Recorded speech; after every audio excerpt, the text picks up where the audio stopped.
Allahu Allahu Allahu Allah Allahu.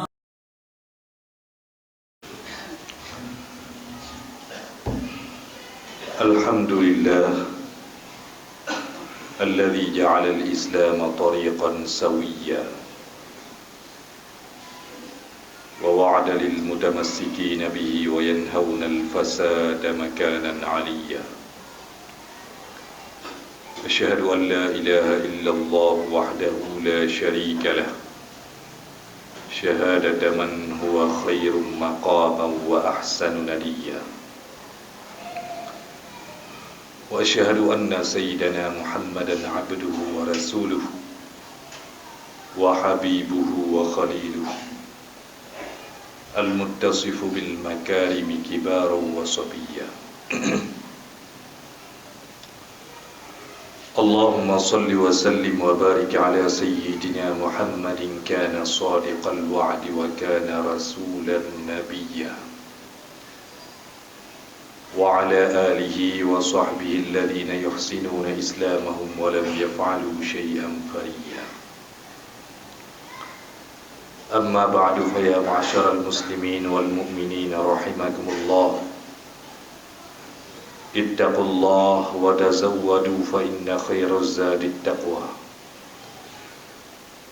وقال الله سبحانه وتعالى وبقوله يهتدي المهتدون: بسم الله الرحمن الرحيم واعبد ربك حتى يأتيك اليقين. صدق الله العظيم. رب اشرح لي صدري ويسر لي أمري واحلل عقدة من لساني يفقهوا قولي. اللهم أرنا الحق حقا وارزقنا اتباعه wa arinal batila batilan warzuqna jtinabah. Puji dan syukur senantiasa kita panjatkan kehadirat Allah Subhanahu wa ta'ala. Salawat beriring salam senantiasa juga kita doakan kepada Allah. Semoga Allah sampaikan kepada junjungan kita Nabi Muhammad sallallahu alaihi wasallam, dan juga kepada keluarga beliau dan para sahabat-sahabat beliau. Abi Mumsyid yang khatib muliakan, juga seluruh pengurus BKM dan segenap kaum muslimin jamaah Jumat yang dirahmati oleh Allah Subhanahu wa ta'ala. Allah berfirman, wa'bud rabbaka hatta ya'tiyakal yaqin,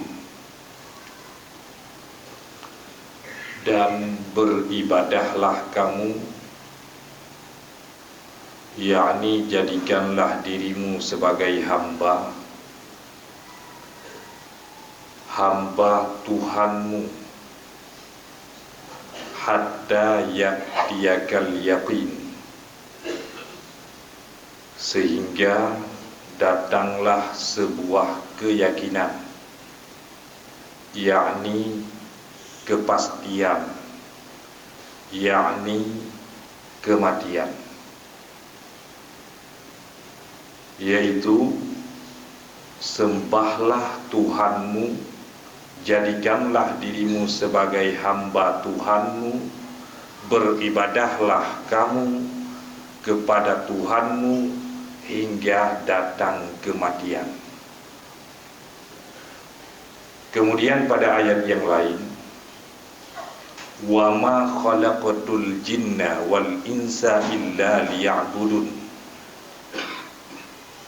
Tujuan utama penciptaan manusia dan jin adalah untuk menjadikan diri sebagai hamba, adalah untuk beribadah, adalah untuk berubudiyah kepada Allah. Maka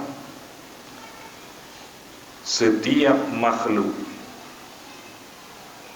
yang diciptakan oleh Allah, makhluk tersebut tujuan utama penciptaan adalah untuk menjadikan diri sebagai hamba.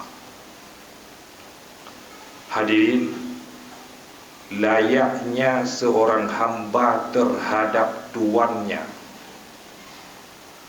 layaknya seorang hamba terhadap sayyidnya, segala ketentuan-ketentuan yang telah ditetapkan oleh sayyid mesti ditaati.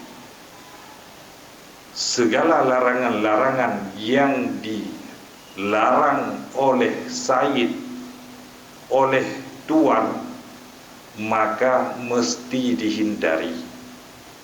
Itulah hamba yang benar-benar hamba, hamba yang hakiki. Apa saja yang telah diperintahkan dia kerjakan, apa saja yang dilarang dia tinggalkan. Ketentuan-ketentuan terhadap hamba telah tertulis,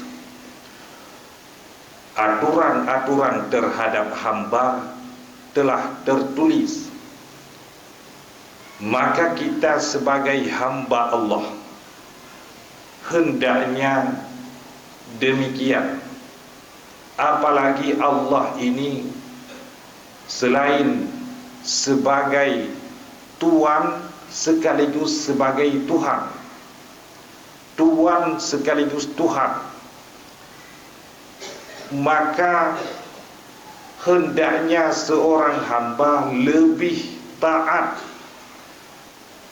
yakni bukan sekedar dengan pekerjaannya, tetapi hatinya juga mengikuti pekerjaan, keikhlasan dalam beramal, keikhlasan dalam mengerjakan taat, dan keikhlasan dalam meninggalkan maksiat. Karena kita adalah hamba daripada Allah. Hadirin yang dirahmati Allah, maka kalau tujuan hidup adalah untuk beribadah, tujuan hidup adalah menjadikan diri sebagai hamba, seharusnya, sepantasnya, setiap pekerjaan-pekerjaan yang kita lakukan mestinya bernilai penghambaan diri kepada Allah. Setiap pekerjaan-pekerjaan yang kita lakukan mestinya bernilai ibadah. Karena itu tujuan hidup. Tujuan hidup bukan untuk bermegah-megah. Tujuan hidup bukan untuk berpoya-poya. Tujuan hidup bukan untuk menikmati dunia, merasakan keindahan dunia.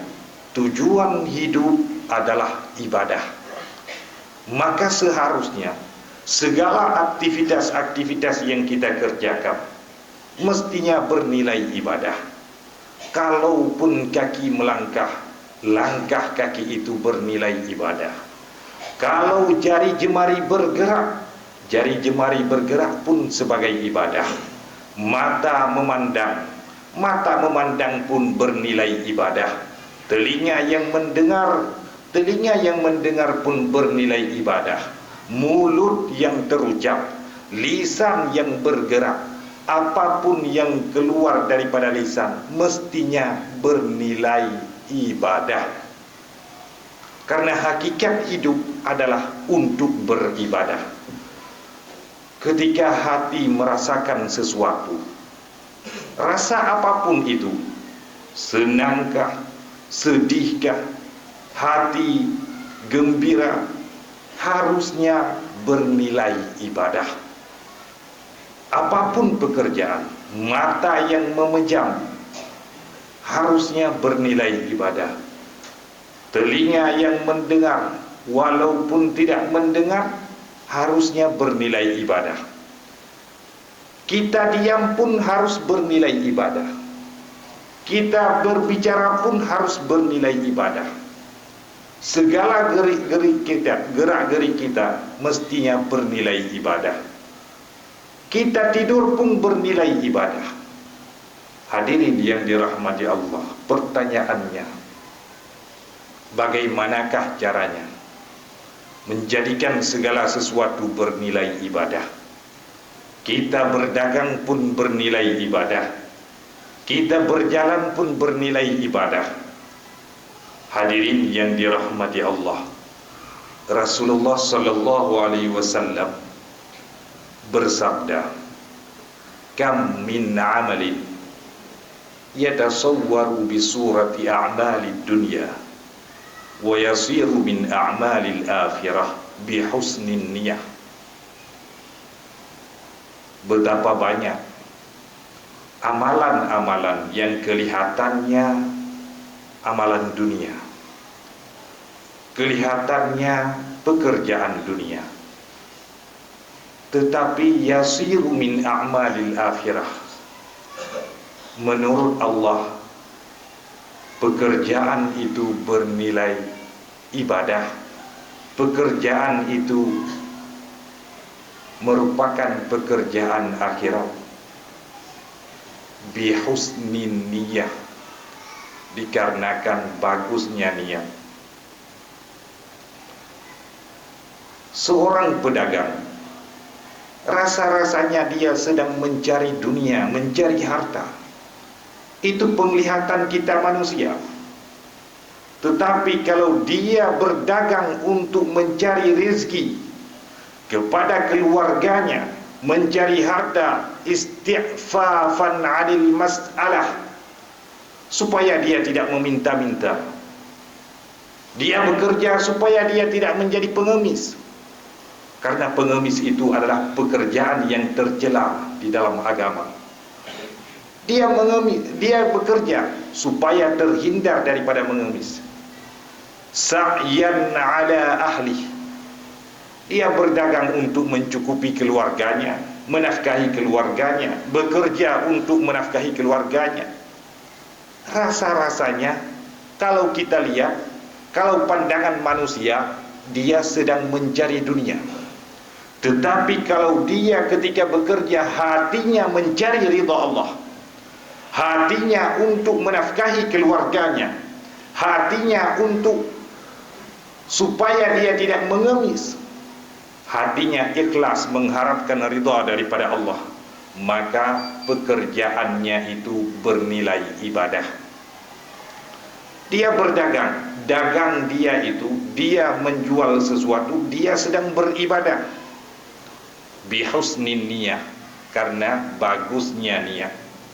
Rasul bersabda, al-umuru bimaqasidiha, segala pekerjaan itu, segala sesuatu itu tergantung daripada qasadnya, tergantung daripada tujuannya. Kalau tujuan sebagai fasilitas ibadah, maka pekerjaan itu bernilai ibadah. Seseorang berdagang, kalau seandainya ditanyakan, untuk apa engkau berdagang? Supaya lancar beribadah, supaya mudah beribadah, supaya tidak memikirkan harta benda ketika beribadah, maka pekerjaannya itu bernilai ibadah. Hadirin yang dirahmati Allah, yang kedua, wa kam min amalin yatasawwaru bi surati a'malil akhirah wa yasiru min a'malid dunya bisu'in niyah. Dan betapa banyak amalan-amalan yang kelihatannya amalan akhirat, kelihatannya dia sedang beribadah. Di pandangan kita manusia, dia sedang beribadah. Yasiru min a'malid dunya, tetapi menurut Allah, dia tidak sedang beribadah. Dia sedang mengerjakan pekerjaan dunia, walaupun bentuknya ibadah. Yasiru min a'malid dunya bisu'in niyah, gara-gara disebabkan oleh buruknya niat dia ketika beribadah.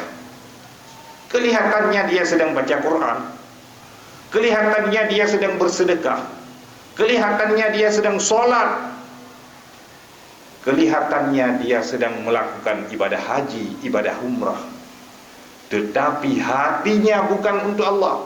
Hatinya bukan karena Allah. Dia mengerjakan sesuatu, dia mengerjakan ibadah itu mengharapkan kemegahan, mengharapkan perhatian daripada selain Allah. Yasiru min a'mali dunya, maka pekerjaannya itu bernilai pekerjaan dunia. Belajar untuk dunia, menuntut ilmu agama untuk dunia, menyampaikan ceramah-ceramah untuk dunianya, bukan untuk akhiratnya.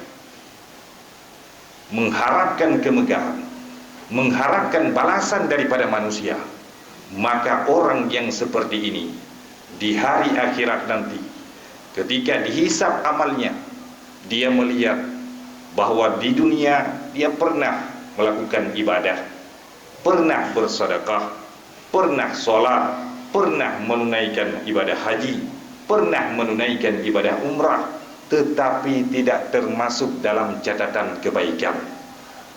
Maka dia bertanya pada Allah, Ya Rabb, Ya Allah, Ya Tuhanku, semasa di dunia aku pernah sholat, semasa di dunia aku pernah umrah, pernah haji, pernah bersedekah, mana amalanku ya Rabb?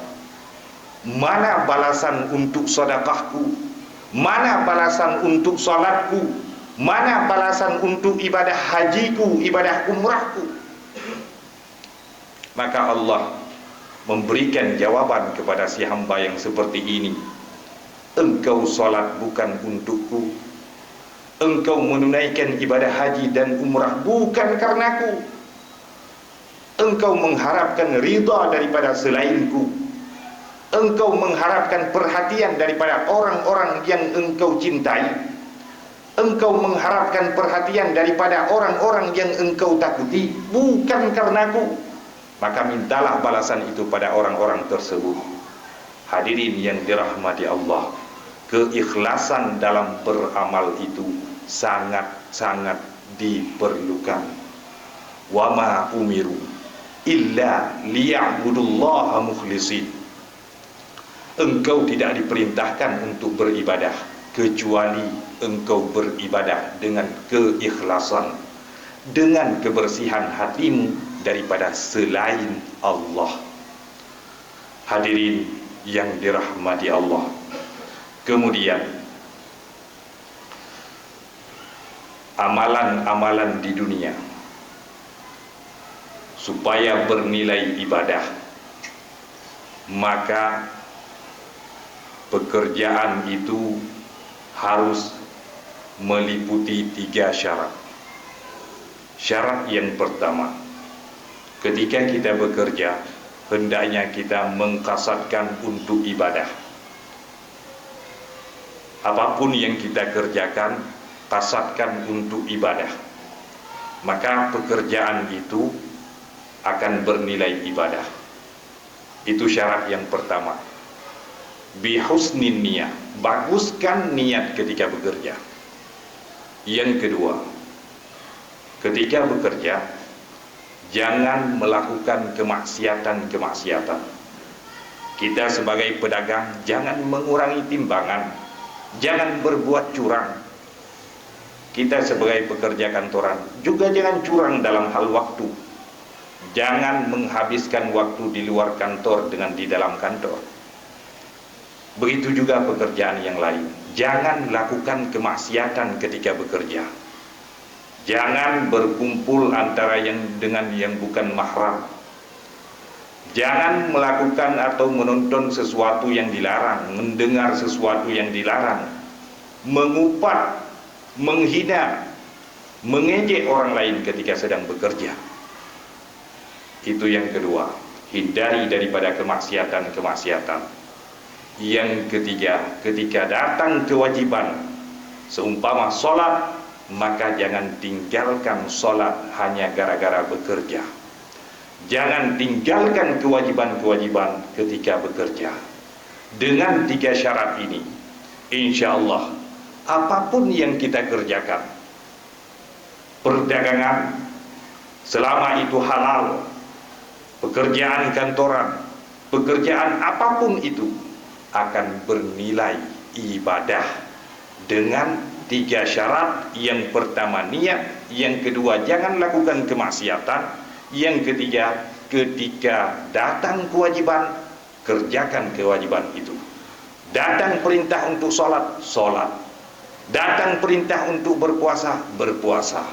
Jangan gara-gara pekerjaan engkau tinggalkan sholatmu, engkau tinggalkan puasamu, engkau tinggalkan ibadah-ibadah.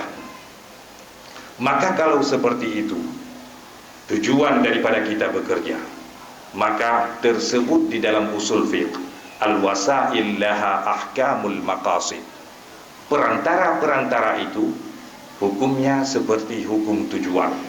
Lil wasaili hukmul maqasidi. Hukum perantara seperti hukum tujuan. Kalau tujuannya untuk beribadah, maka perantara untuk sampai ke sana pun akan bernilai ibadah. Kalau dagangan engkau jadikan sebagai ibadah, maka perantara engkau untuk berdagang, penghubung engkau untuk berdagang, itu pun akan bernilai ibadah. Kalau perantara itu adalah ibadah, engkau bekerja, engkau jadikan pekerjaan itu sebagai ibadah, maka gerak-gerikmu sebelum sampai ke kantor yang merupakan penghubung engkau untuk sampai ke sana, engkau mandi, engkau mempersiapkan diri sebaik mungkin, serapi mungkin, engkau berjalan menghidupkan kendaraanmu, semua pekerjaan-pekerjaan itu akan bernilai ibadah karena tujuan engkau adalah untuk beribadah. Al-wasail laha ahkamul maqasid. Segala sesuatu yang menjadi perantara akan bernilai ibadah ketika maqasid ataupun tujuannya adalah ibadah. Begitu juga kebalikannya. Ketika engkau mempunyai tujuan untuk bermaksiat, maka wasail yaitu perantara engkau ke tempat maksiat itu juga maksiat. Sebagai contoh, engkau ingin berangkat ke Medan, tujuannya adalah untuk bermaksiat, maka persiapan engkau semenjak dari rumah, berangkat engkau makan, engkau istirahat, segala sesuatu yang engkau kerjakan dalam perjalananmu menuju tempat maksiat, maka pekerjaan itu juga maksiat, perantara itu juga maksiat. Makanya hadirin yang dirahmati Allah, supaya seluruh kegiatan-kegiatan yang kita lakukan semasa masih diberikan kesempatan hidup oleh Allah agar bernilai ibadah, maka hendaknya kita memperbaguskan niat. Baguskan niat dalam pekerjaan, baguskan niat dalam berdagang, dalam bermuamalah sosial. Mudah-mudahan kita menjadi hamba yang selain menjalin hubungan hablum minallah, hubungan dengan Allah baik, dan juga hablum minan nas, hubungan dengan sesama manusia juga baik. Demikian yang dapat Al-Fakir sampaikan. Alhamdulillahi ala in'amihi wa ihsanih, wa syukru lahu ala taufiqihi wa imtinani. Allahumma salli wa sallim wa barik ala sayyidina Muhammadin ad-da'i ila ridwani wa ala alihi wa sahbihi al-mujahidin fi sabilihi. Amma ba'du, fa ya ma'syaral muslimin wal mu'minin rahimakumullah. Ittaqullah wa tazawwadu fa inna khairaz zadi taqwa. Wa qala Allah subhanahu wa ta'ala wa biqawlihi yahtadil muhtadun. Bismillahirrahmanirrahim. Wa'bud rabbaka hatta yahtiyakal yaqin. Sadaqallahul azim. Barakallahu li wa lakum fil Qur'anil karim, wa nafa'ani wa iyyakum bima fihi minal ayati wadh-dhikril hakim, wa taqabbala minni wa minkum tilawatahu innahu huwas sami'ul alim. Ud'u Allah yastajib lakum.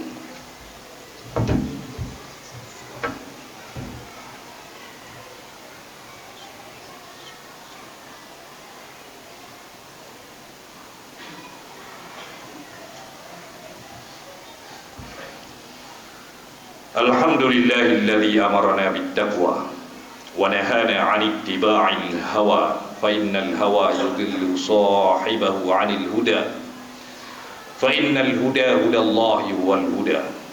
اللهم صل وسلم وبارك على سيدنا محمد المصطفى وعلى آله وصحبه ذوي الهدى والتقى. أما بعد فيا معشر المسلمين والمؤمنين رحمكم الله، أطيعوا الله وأطيعوا الرسول وأولي الأمر منكم، فإن تنازعتم في شيء فردوه إلى الله والرسول، وأكثروا من الصلاة على النبي صلى الله عليه وسلم كما أمر ذلك رب الملك العلم، فقال تعالى: إن الله وملائكته يصلون على النبي يا أيها الذين آمنوا صلوا عليه وسلموا تسليما. اللهم صل وسلم وبارك على سيدنا محمد. اللهم اغفر لنا والمؤمنين والمؤمنات والمسلمين والمسلمات الأحياء منهم والأموات، إنك سميع قريب مجيب الدعوات ويا قاضي الحاجات. اللهم أعز الإسلام والمسلمين وأذل الشرك والمشركين ودمر أعداءك أعداء الدين الذين يصدون عن سبيلك ويكذبون أولياءك، إنك على كل شيء قدير.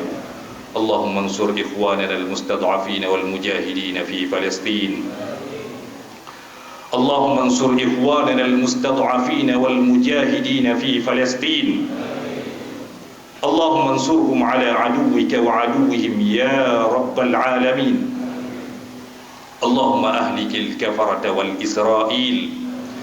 اللهم دمر الإسرائيل. اللهم دمر الإسرائيل. اللهم زلزل أقدامهم وفرق جمعهم يا قوي يا متين. ولذكر الله أكبر والله يعلم ما تصنعون. أقم الصلاة.